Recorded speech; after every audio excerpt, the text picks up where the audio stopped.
Hallelujah.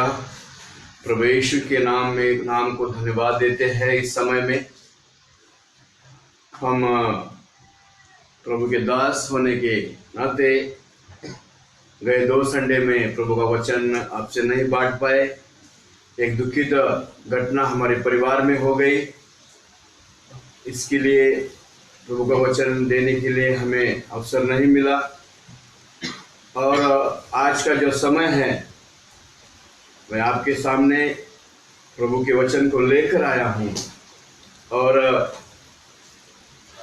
हम जिनके साथ सेवा करते हैं, प्रभु के दास pastor SP Hiwale, new grace fellowship Bhandup Mumbai. और जो भी वचन आज हम बांटने जा रहे हैं, मत्ती का सुसमाचार उसका 8वां अध्याय और 23वां वचन है। 23 से लेकर 27 तक हम इस वचन के तरफ अपना ध्यान लगाएंगे। ओढ़ कर लगा के और भाई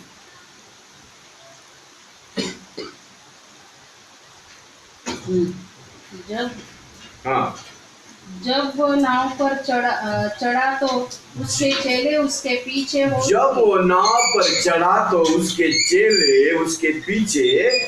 लिए। और देखो, झील में एक ऐसा बड़ा तूफान उठा कि नाव लहरों से ढकने लगी। देखो फिर से 24। और देखो झील में एक ऐसा बड़ा तूफान उठा कि नाव लहरों से ढकने लगी। और वह सो रहा था। तब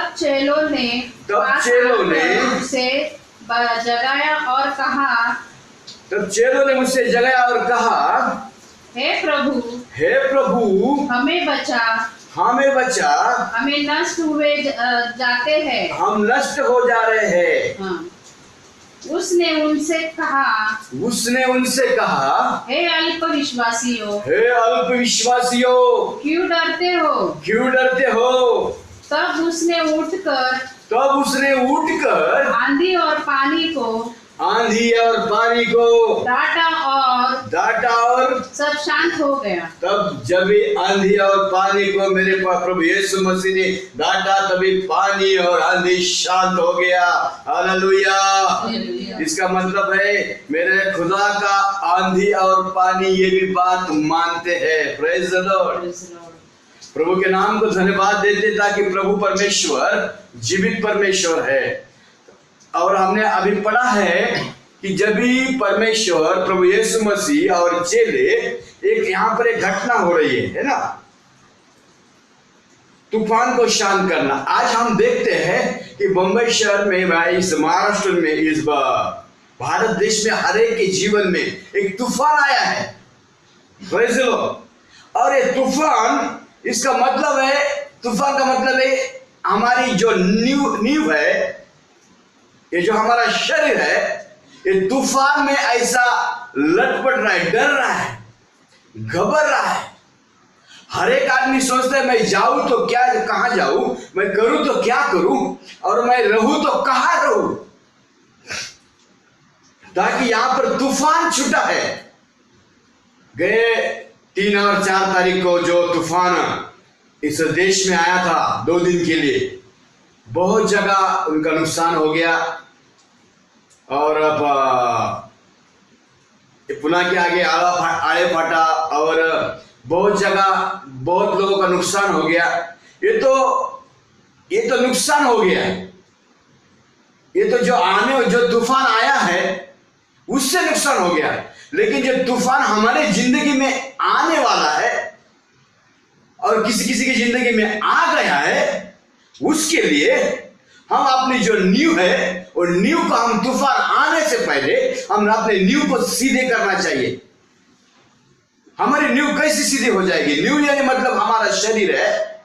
और आज एक लहर में, भौर में फंसने के चक्कर में हैं।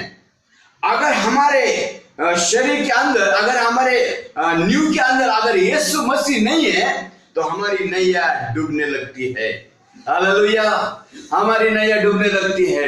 मेरे प्यारे भाई और बहनों और प्रभु के बच्चों, हमारी नैया डूबना नहीं चाहिए, ताकि इस नैया का जो मझधार है वो हमारा यीशु प्रभु है। Praise the Lord. तब उसने कहा, जब वो नाव पर चढ़ा तो उसके चेले उसके पीछे हो लिए।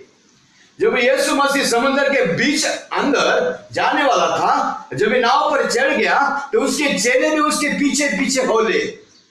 आज हम लोग भी, हर एक जन जो प्रभु के खादिम हैं, जो परमेश्वर के दास है, आज उनके पीछे पीछे हम चलते हैं।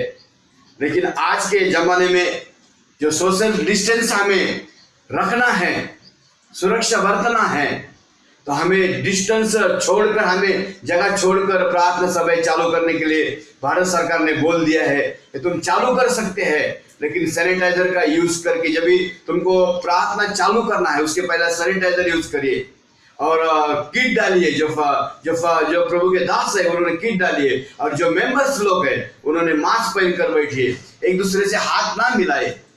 ऐसा करने के लिए भारत सरकार ने कहा है।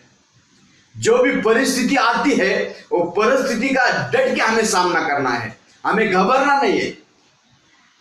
हमें घर में बैठकर हमें क्या करूं, कैसे करूं, ये सोचना नहीं है। हमें प्रार्थना करना है, प्रभु यहाँ इससे कैसा मार्ग निकलेगा, हम कैसे तेरे पास हो लेंगे। जैसे चेले तेरे पीछे पीछे हो लेते हैं, हम प्रभु तेरे पास कैसे पीछे पीछे चलेंगे। और देखो, झील में एक ऐसा बड़ा तूफान उठा कि नाव लहरों से ढकने लगी। जब भी नाव के अंदर चेले और यीशु प्रभु बैठ गए, तभी बड़ा सा तूफान आ गया और नाव डोलने लगी, इस तरफ की उस तरफ, ऐसा डोलती रहती थी नाव। और लहरें भी जोर जोर से लहरें चालू थे। और वो सो रहा था। और जब भी नाव उस समुद्र के बीच में थी, तभी यीशु प्रभु सो रहे थे। वो इसलिए सो रहे थे, वो खुदा का बेटा है। Praise the Lord. उनको पता है ये नाव, ये पानी, ये समुद्र मेरा कुछ नहीं कर सकते, ताकि मेरे साथ चलने वाला मेरा पिता है। आज हम लोग यही सोचना चाहिए, ये लहर, ये बीमारी, ये कोरोना वायरस जैसी बीमारी हमारा कुछ नहीं बिगाड़ सकती। हमें बीमार गिरा सकती है, इस जग से लेके जा सकती है, लेकिन हमें प्रभु से दूर नहीं कर सकती। हमें बड़ा दुख होता है, हमारा भाई जाकर आज 9 दिन हो गया। दुख तो बहुत है, लेकिन क्या करें, प्रभु का वचन हमारे पास है और प्रभु के वचन को लेकर हमें चलना है। हमें डरना नहीं है, हमारी नाव को इस भंवर में हमें छोड़ना नहीं है, तो प्रभु के पास, प्रभु के साथ साथ हमें चलना है। हाँ, तब वो सो रहा था, तब चेलों ने उनके पास आकर चेलों ने पास आकर उसे जगाया और कहा। जब भी प्रभु यीशु मसीह नाव के अंदर बैठे थे और बैठे बैठे उनको नींद लगी है, जैसे हम कोई सफर में जाते हैं, हमें भी अगर ड्राइवर गाड़ी चला रहे भाई साहब, तो हमें जो पीछे बैठे वाले सवारी है, वो सवारी को भी नींद आता है और सो जाते हैं। लेकिन यहाँ पर उस सोने की बात नहीं हो रही है, यहाँ पर तो परीक्षा हो रही है, यहाँ पर तो एग्जाम हो रही है। चेलों के अंदर कितना विश्वास है, आज हमारा विश्वास परखा जा रहा है, आज हमारे विश्वास की तुलना की जा रही है। इसके लिए मेरे भाई और प्रभु के दासों और प्रभु के बच्चों, हमारे विश्वास को मजबूत रखना है, ताकि परमेश्वर का वचन कहता है कि मरते दम तक तो विश्वास रहना, तभी तुझे जीवन का मुकुट मिलेगा। हमें ऐसा ही जीवन का मुकुट नहीं मिलेगा अगर हम विनती और प्रार्थना करते हैं कि जब भी ये चेलों ने आकर यीशु मसीह को कहा और उसे जगह और कहा, हे प्रभु हमें बचा, हम नष्ट हो जाते हैं। चलो ने क्या कहा, बाकी कुछ नहीं कहा। उनको मालूम है अभी जब नींव के अंदर पानी घुस गया है, अगर हमारे अंदर विश्वास कम है तो हमारी भी वही दशा हो जाएगी, हमारी भी वही परिस्थिति हो जाएगी। हमारे अंदर अगर विश्वास कम है तो हमें विश्वास में रहना है, विश्वास में चलना है। चलो के अंदर विश्वास कम था, इसके लिए उसने यीशु मसीह को जगाया, यीशु मसीह को उठाया, और यीशु हमारे पास कितना दिन तक हमारे पास रहेगा। इसके लिए मेरे भाई और बहनों, यीशु हमारे पास तो हमेशा के लिए है, लेकिन हमें विश्वास में मजबूत रहना है, हमें विश्वास को खोना नहीं है। हमें जो भी कितना भी तूफान हमारे जिंदगी में आने दो, कितना भी बड़ा भूचाल हमारे जिंदगी में आने दो, लेकिन हम यीशु मसीह हमारे साथ है तो हमें कोई डरने की बात नहीं है। और आगे कहा है, हे प्रभु हमें बचा, हम नष्ट हो जाते। उन्होंने कहा, डायरेक्ट कहा, हे प्रभु हमें बचा तो हम नष्ट हो जाते हैं। उसने उनसे कहा, हे अल्पविश्वासियों क्यों डरते हो। तो प्रभु यीशु को जब उठाया चेलों ने, तब यीशु मसीह ने कहा, हे अल्पविश्वासियों क्यों डरते हो। आज हर एक जन डर रहा है, हर एक जन कांप रहा है, हर एक जन अपना ठिकाना तलाश कर रहा है। आज मेरे भाई और बहनों, हम एक ही ठिकाना है जो यीशु हमारा सहारा है, और इधर इस दुनिया में हमें कोई बचाने वाला नहीं है, कोई भी तूफान बचाने वाला नहीं है, केवल हमारा यीशु प्रभु ही हमें बचाने वाला जीवित परमेश्वर पिता है। और उसने कहा कि हे अल्पविश्वासियों क्यों डरते हो। तब उसने उठकर आंधी और तूफान को डांटा और सब शांत हो गए। Praise the lord. Yeshu Masih को कहे, यीशु प्रभु जी, जो आंधी और तूफान हमारे जिंदगी में आया है, जो भी हम परेशान होते जा रहे हैं, जो हम बीमारी से झुंझ रहे हैं, यीशु मसीह को कहे, हे प्रभु इनको डांट दे, हे प्रभु इनको हमारे जिंदगी से निकाल दे, इनको हमारे जिंदगी से खत्म कर दे, ताकि हम तेरी महिमा करूं, हम तेरी हम्द करूं, हम तेरी प्रशंसा करूं। ऐसा जब भी हम कहेंगे ना, तभी सारा तूफान हमारे जिंदगी से शांत हो जाएगा, सारे दुख हमारे जिंदगी से नष्ट हो जाएंगे, ताकि हमारे खुदा को हमने आवाज दिया है। मैंने कहते कि आप आवाज नहीं देते हैं, आप आवाज देते हैं, लेकिन घुटनों पर आकर रोकर वो खुदा के पास अपना आवाज लगा दो, खुदा आपकी आवाज को जरूर सुनेगा। ये हमारा विश्वास और भरोसा है। और वे अचंबा करके कहने लगे, ये कैसा मनुष्य है, ये आंधी और पानी भी उसकी आज्ञा को मानते हैं। जब भी तूफान रुक गया, सब शांत हो गया, तब चेलों ने कहा, ये कैसा मनुष्य है। हालेलुया। ये मनुष्य का पुत्र है, ये परमेश्वर का पुत्र है, और इसकी बात आंधी और तूफान सुनते हैं। लेकिन आज हम लोग इसकी बात की और ध्यान नहीं देते हैं, उसकी बात हम देखकर अनदेखा करते हैं, तभी हमारे जिंदगी में तूफान आते हैं। हम प्रभु की बात को नहीं मानते हैं, प्रभु की बात को मानकर हम भूल जाते, प्रभु की बात को लेते हैं लेकिन हम भूल जाते हैं। हमें भूल नहीं जाना मेरे प्रभु के बच्चों और प्रभु के बेटों बेटियों, हमें भूल जाना नहीं है। हमें प्रभु के साथ रहना है, प्रभु पर विश्वास करना है। तभी हमारे जिंदगी में जितने भी तूफान आए हैं, जितने भी बीमारी आई है हमारे घर में, सारी बीमारी जब यीशु मसीह खड़ा हो जाएगा हमारे जिंदगी में, तो ये सारी बीमारी नष्ट हो जाएगी, सारी परेशानी नष्ट हो जाएगी, सारा तूफान नष्ट हो जाएगा। केवल तूफान को रोकने का अधिकार केवल मेरे यीशु प्रभु को है। हालेलुया। तब ये कैसा मनुष्य है, ये आंधी और पानी भी उसकी आज्ञा को मानते हैं।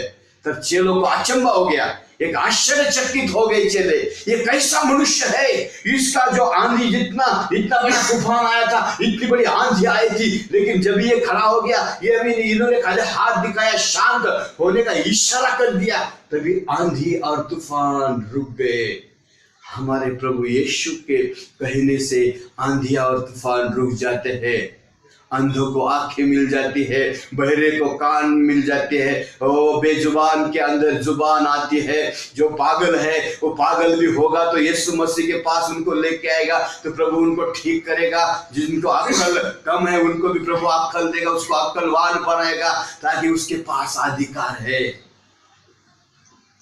प्रभु के नाम को धन्यवाद देते हैं कि जो भी आज परमेश्वर पिता ने जब भी वो नाव पर चढ़ गया तब चेले उसके पीछे पीछे बोले। हमें भी जैसा प्रभु यीशु नाव के ऊपर चढ़ गया है, हमें भी प्रभु यीशु के पीछे चलना है। जैसे चेले चलते थे, हमें भी यीशु के पीछे चलना है। प्रभु के वचन को हमें मानकर आगे चलना है, हमें पीछे देखना नहीं। अभी पीछे जो भी हो गया, जो हो गया सो हो गया। आज हमारा भाई इस संसार में नहीं है, लेकिन हमारा विश्वास है जब यीशु प्रभु का आना होगा, जितने भी यीशु प्रभु में हो, इस यीशु प्रभु में वो इस मिट्टी के अंदर गाड़े गए हैं, सब फिर से जी उठेंगे। ये हमारा विश्वास है, ये हमारा भरोसा है। इसके लिए हमें रोने की पीटने की जरूरत नहीं है। जो हुआ, जैसे हम राजा अय्यूब को देखते हैं, उनका सारा परिवार, उनकी पत्नी, उनके बच्चे सभी नष्ट हो गया, लेकिन उन्होंने परमेश्वर को कभी दोष नहीं लगाया। हम भी सारे भाई मिलकर हम हमारे खुदा को दोष नहीं लगाएंगे। परमेश्वर ने दिया, परमेश्वर ने लिया, धन्य हो उस खुदा का नाम, ताकि वो जीवित परमेश्वर पिता है, ताकि हवा और तूफान उनकी बातों को सुनते हैं। और सचमुच जब उन्होंने कहा, जब भी वो डूबने लगे तो चेलों को लगा कि हम लोग अभी मर जाएंगे, पानी घुसकर हम यहाँ पर खत्म हो जाएंगे। लेकिन उनको इतना विश्वास नहीं था कि जग का जो निर्माण करता, जो पानी को रोकने वाला, तूफान को रोकने वाला जीवित परमेश्वर हमारे साथ में है। मेरे भाई और बहनों, आज जैसा वो चेलों के साथ मेरा खुदा था, आज हर एक के साथ में हमारा जीवित परमेश्वर है, जो हमें चलाता है, जो हमें बुद्धि और ज्ञान से भरता है, वो उसकी महिमा के लायक हमें बनाता है। इसके लिए कितने भी तूफान अपने जिंदगी में आने दो, यीशु मसीह को आवाज दे दो, यीशु प्रभु को आवाज दे दो। आपके सारे तूफान रुक जाएंगे, आपकी सारी समस्या रुक जाएगी, आपकी सारी बीमारी रुक जाएगी, ताकि इस तूफान को रोकने का अधिकार केवल हमारे यीशु प्रभु के पास है। हम धन्यवाद देते हैं आज के वचनों के लिए। परमेश्वर पिता ने जो भी वचन थोड़ा समय के लिए मुझे दिया है, उस खुदा को धन्यवाद देते हैं। और आने वाले कुछ दिन में फिर से मैं आपसे ऑनलाइन में जुड़ूंगा, और तब तक मेरे लिए, मेरे परिवार के लिए, मेरे भाई के परिवार के लिए प्रार्थना करें।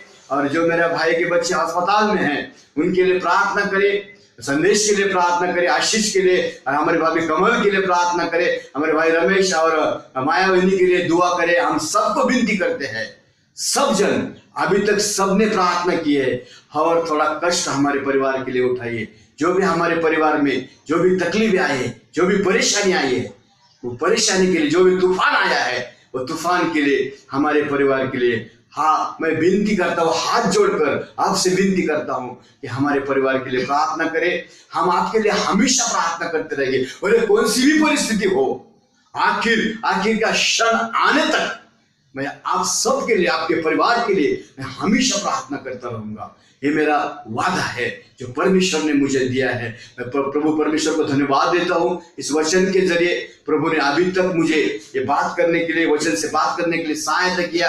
आज के गीतों को, आज की आराधना को, आज के प्रार्थना को आशीष किया। इसके लिए प्रभु को धन्यवाद करते हैं। सारी महिमा प्रभु को देते हुए ये वचन यहाँ पर रोक देते हैं, और प्रभु यीशु मसीह का पवित्र नाम और प्रभु यीशु की पवित्र आत्मा आपको संभाल कर रखे। आपके घर में रहिए, सुरक्षित रहिए। जहां पर भी आप जाते हैं, मास्क लगा कर जाइए। जो भी बीमारी इस देश में फैली है, इस बीमारी के लिए प्रार्थना करें। प्रभु तेरी इच्छा जब हो तब इस बीमारी को इस जग से नष्ट कर देना। ये हमारी सबकी प्रार्थना रहेगी। जो सुनने वाले मेरे भाई और सारे बच्चे हैं, हम सब के लिए प्रार्थना करते हैं। प्रभु आप सबको सही सलामत रखे। जय मसीह की। Praise the Lord. Thank you.